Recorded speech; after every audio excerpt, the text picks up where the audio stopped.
배가 이미 육지에서 술이나 떠나서 바람이 거스름으로 물결로 말미암아 고난을 당하더라. 다음 사경에 예수께서 바다 위로 걸어서 제자들에게 오시니 제자들이 그가 바다 위로 걸어오심을 보고 놀라 유령이라 하며 무서워하여 소리 지르거늘 예수께서 즉시 이르시되 안심하라 나니 두려워하지 말라.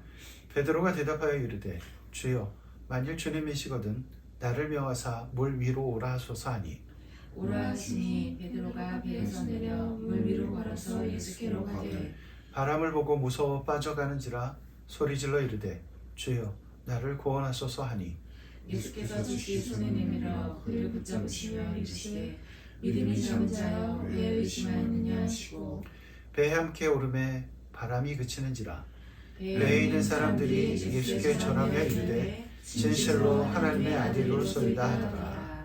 아멘. 아멘. 마태복음 4장을 보면 예수님께서 사역을 시작하시기 전에 마귀에게 시험을 받으시는 장면이 나옵니다. 그런데 예수님을 시험한 마귀의 첫 번째 도전은 기적을 행해보라는 것이었어요. 내가 만일 하나님의 아들이거든 명하여 이 돌들로 떡덩이가 되게 하라. 하지만 예수님은 마귀의 그 유혹을, 그 시험을 거절하셨습니다. 예수님은 많은 기적을 행하셨어요.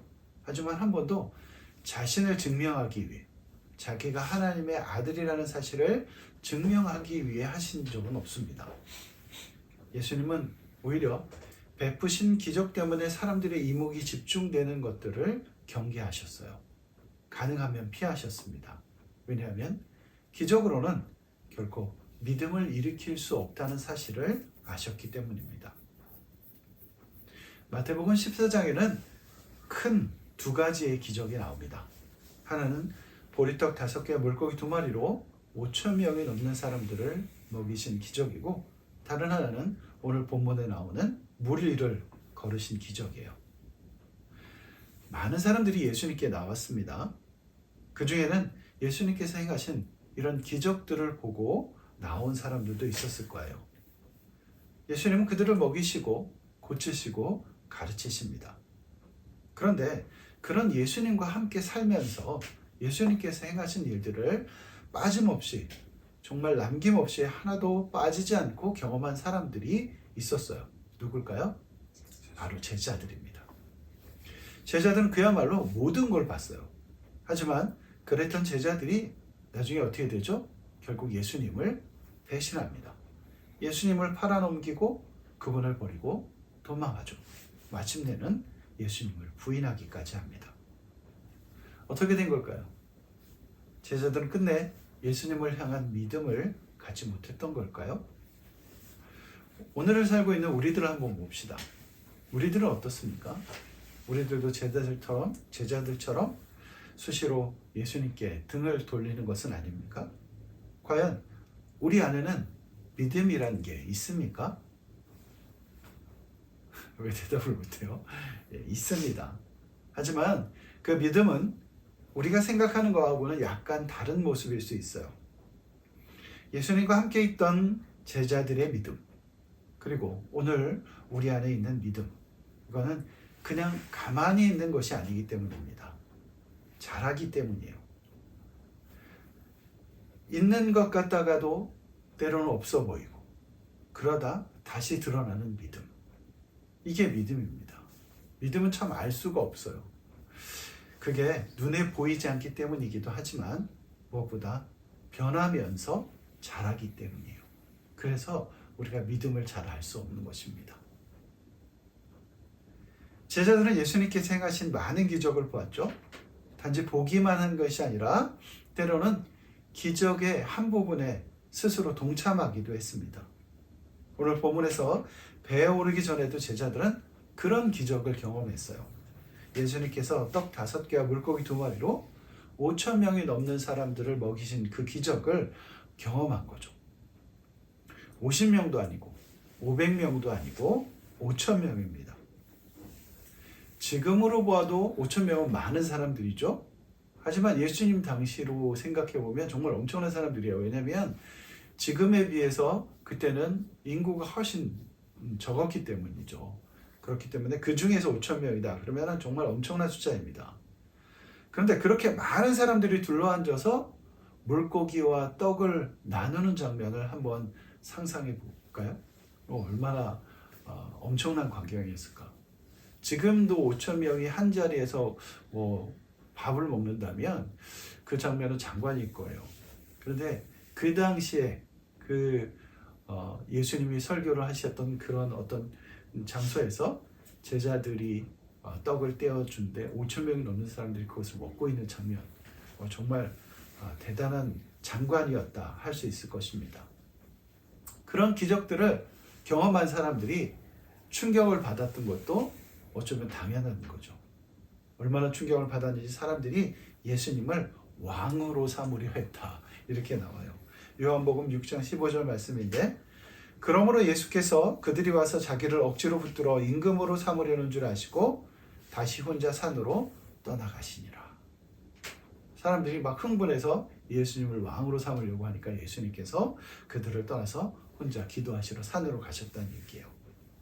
사람들의 눈에 기적을 베푸시는, 그렇게 놀라운 일들을 행하시는 예수님이 어떻게 보였을지 짐작할 만한 상황입니다.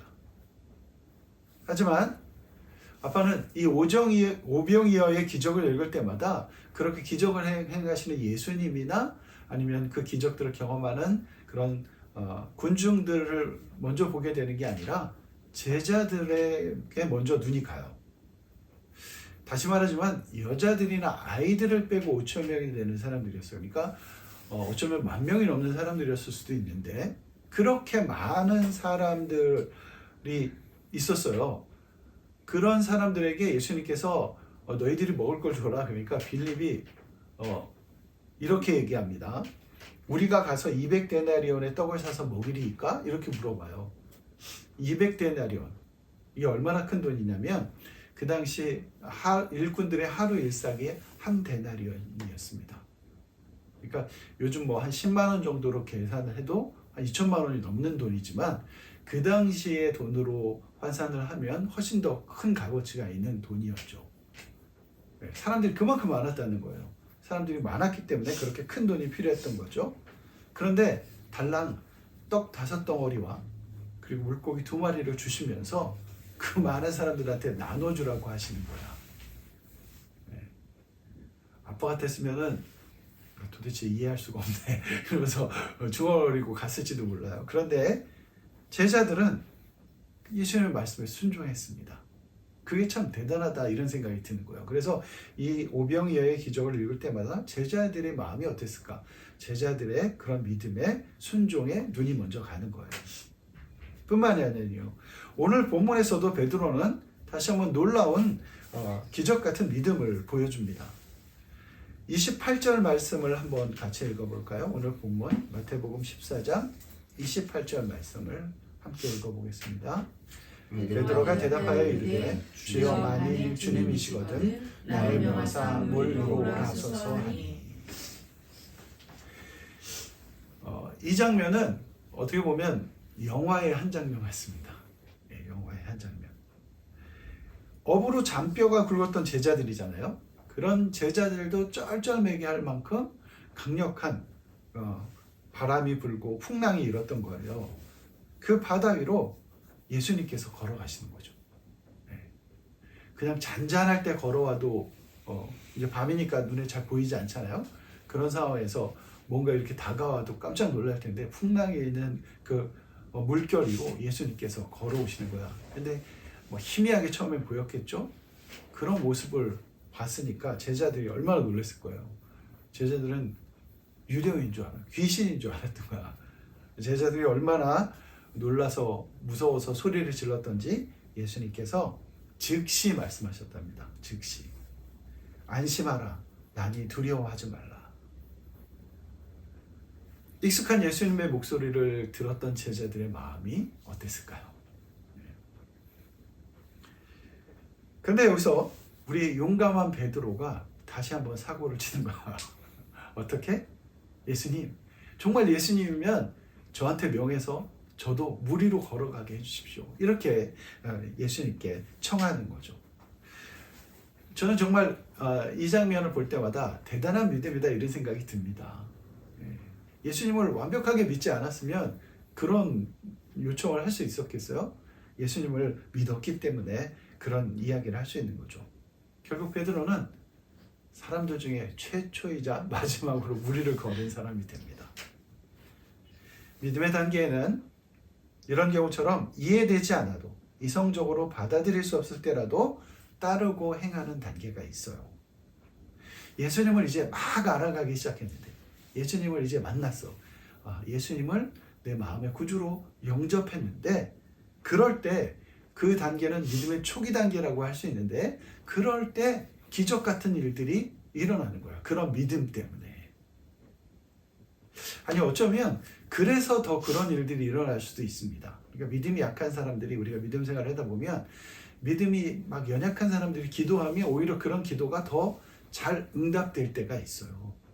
왜 그러냐면 그런 일들을 통해서 예수님이, 하나님이 어떤 분인지를 알아가는 거죠. 그리고 그 마음속에 믿음이 뿌리를 내릴 수 있는 거예요. 예수님 안에서 살아가는 게 어떤 것인지를 경험하는 것이죠.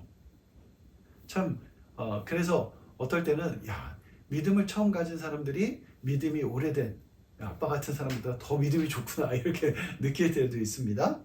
하지만 믿음의 여정에 늘 그렇게 멋진 일만 일어나는 건 아니에요.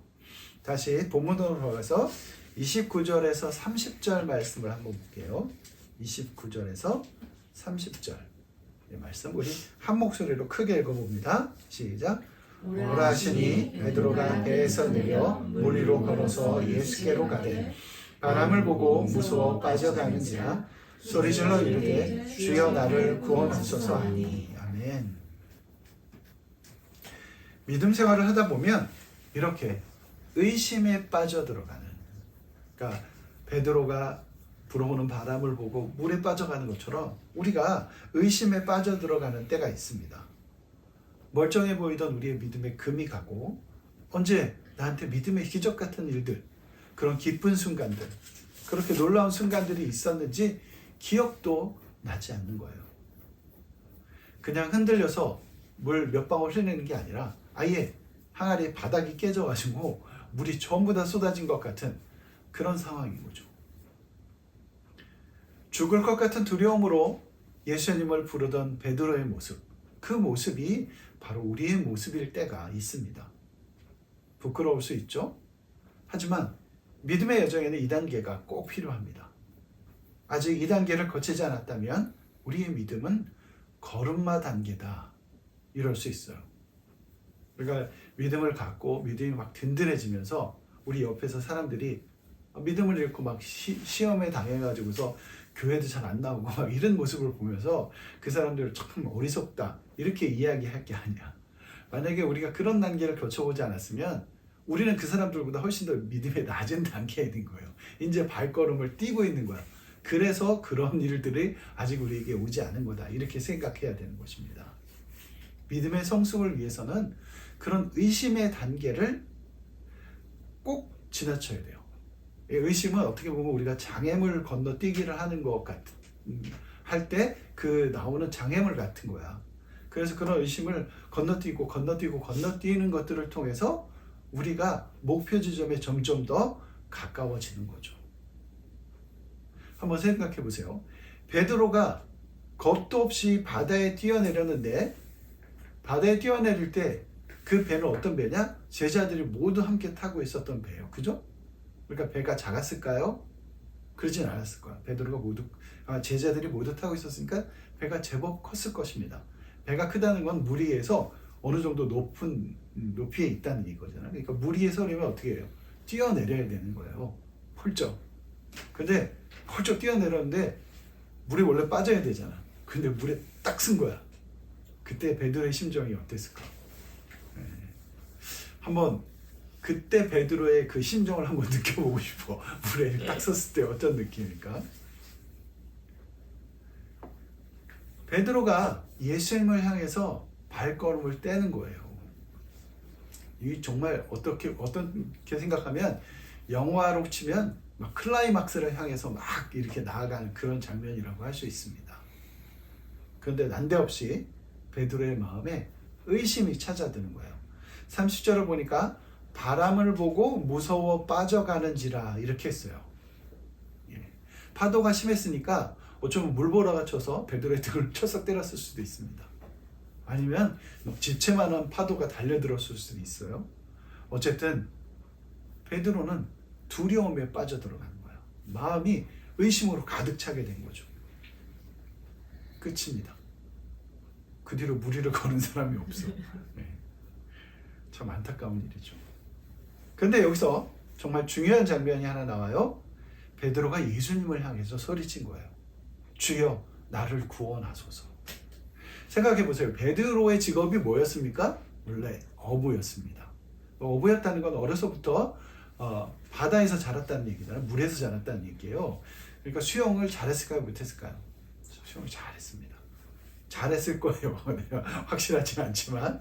그런데 살기 위해서 뭔가 하기에는 풍랑이 너무 거센 거야.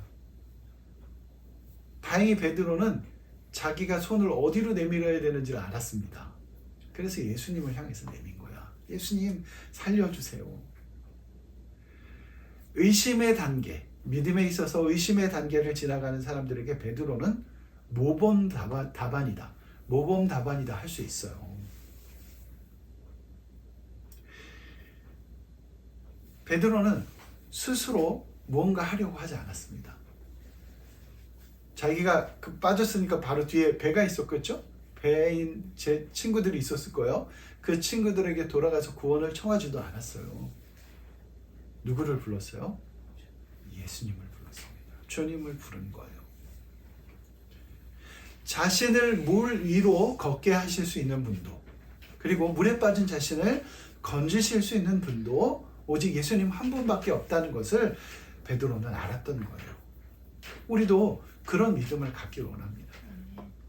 우리도 의심에 빠질 때가 있을 거예요. 예수님이 정말 계시다면 왜 계속해서 나한테 이런 일이 일어나는지 정말 이해를 할 수 없는 그런 상황들이 우리에게도 올 수 있습니다.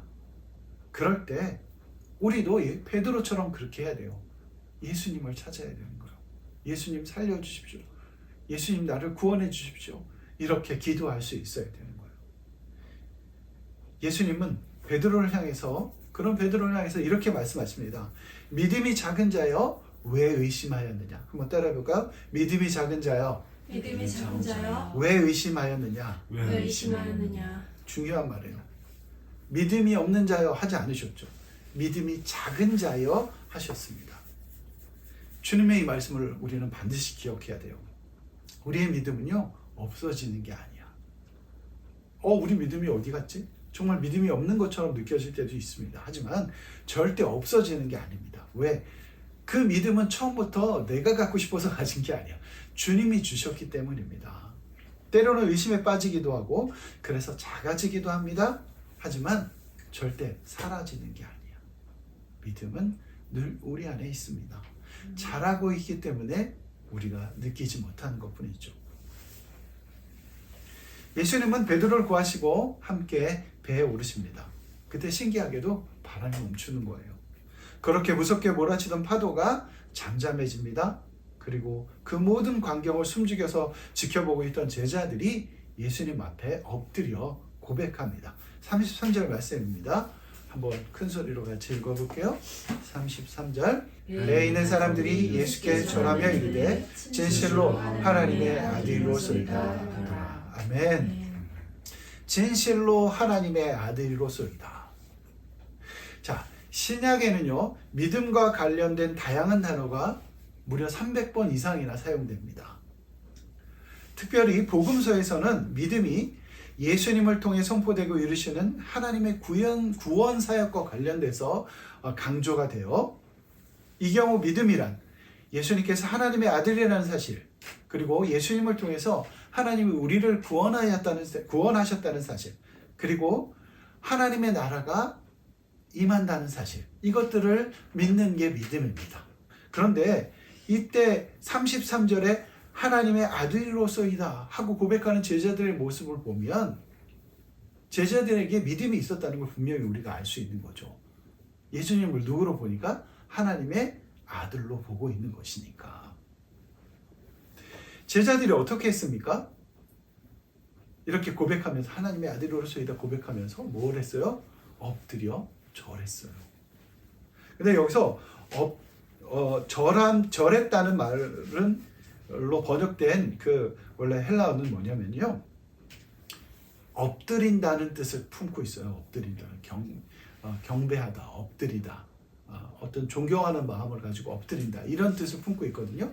이걸 오늘날 말로 얘기하면, 우리말로 얘기하면 예배한다는 뜻이에요. 예배한다. 예배는 누구에게 드리는 거예요? 하나님께 드리는 거죠. 제자들은 예수님을 하나님의 아들로 받아들였던 것입니다. 그러니까 예배인 거예요.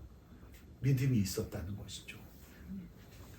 적어도 33절의 그 순간만큼은 제자들의 마음에 어떤 의심도 없었을 것이에요. 연약한 믿음이었지만, 그래서 의심이 찾아왔지만 다시 성숙한 믿음으로 변화되고 있는 제자들의 모습을 우리는 오늘 본문을 통해서 볼 수 있는 것입니다. 우리의 삶에도 이렇게 비가 그치고 바람이 잔잔해지고 모든 의심이 사라져서 예수님을 하나님의 아들로 고백하는 믿음의 순간들이 찾아오길 소망해요. 영화의 마지막 장면처럼 기쁨과 행복으로 가득해지는 그런 순간들이 우리에게도 있길 원합니다.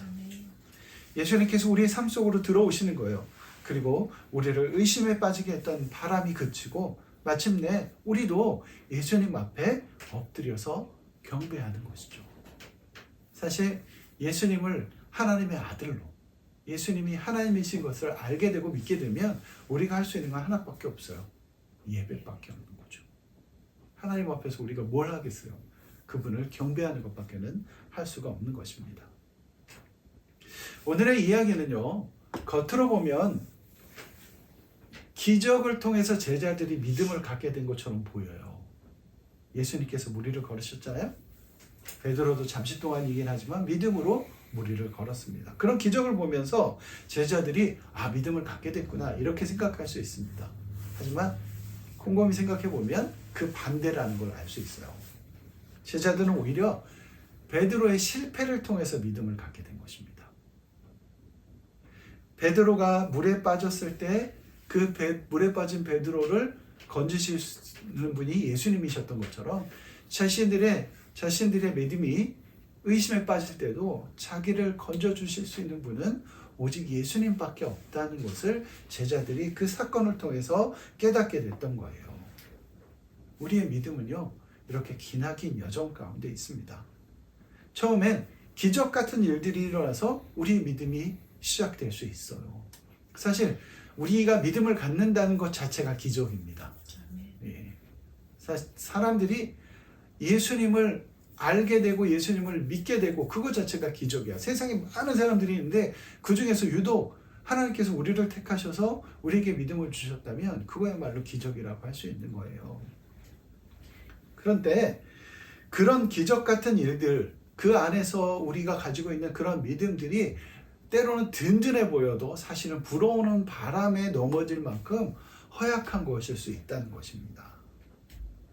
바울은 고린도 교회에, 자신이 개척한 고린도 교회에 보내는 편지에서 이렇게 썼어요. 그런즉 선줄로 생각하는 자는 넘어질까 조심하라.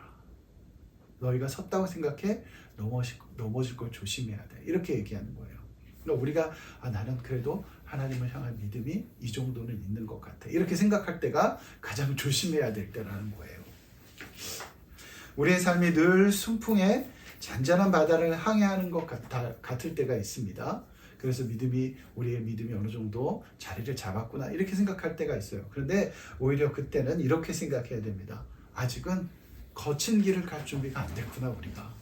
그런 믿음의 연륜까지는 우리가 쌓지를 못했구나, 이렇게 생각해야 되는 거예요. 그래서 아직 험한 일이 닥치지 않는 거야. 또 반대로 우리가 의심에 빠져들고 뭔가 우리 안에 믿음이 있나 없나 이런 걸 의심하게 되고, 그리고 하나님께서 정말 우리 곁에 계시는가, 하나님이 나를 사용하실 것인가, 이렇게 의심이 될 때가 있어요. 그럴 때일수록 낙심할 필요가 없습니다. 이제 우리가 그렇게 험한 일들도, 그 험한 길들도 견뎌낼 수 있는 그런 믿음으로 하나님께서 우리를 이끌고 계시구나 하고 오히려 감사해야 됩니다. 우리의 믿음은 하나님의 손에 붙들려 있는 거예요. 우리가 스스로 가진 게 아니야. 주신 분도 하나님이시고 그 믿음을 우리 키워주시는 분도 자라게 하시는 분도 하나님이신 줄 믿습니다. 그러니까 믿음의 시련이 닥칠 때일수록 우리는 먼저 예수님을 찾아야 되는 거예요. 예수님을 부르짖어야 되는 거예요. 베드로가 그랬던 것처럼 주님 살려주십시오. 우리를 지켜주십시오. 그러면 우리의 믿음도 의심을 넘어서 예수님을 바라보면서 예수님께서 원하시는 길로 걸어갈 수 있게 될 거예요. 아멘. 분명히 깨달아야 되는 것은 우리의 믿음이 예수님과 함께 있을 때만 온전해질 수 있다는 사실입니다. 베드로와 함께 예수님이 배 위로 오르셨을 때 어떤 일이 일어났죠? 바다가 잔잔해졌어요. 바람이 그쳤어요.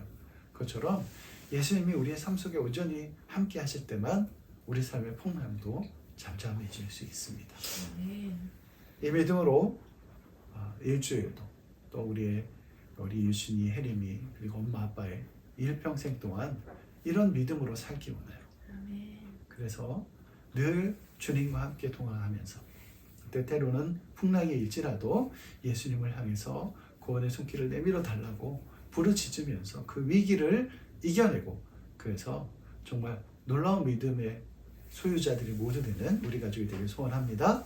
아멘. 기도할게요.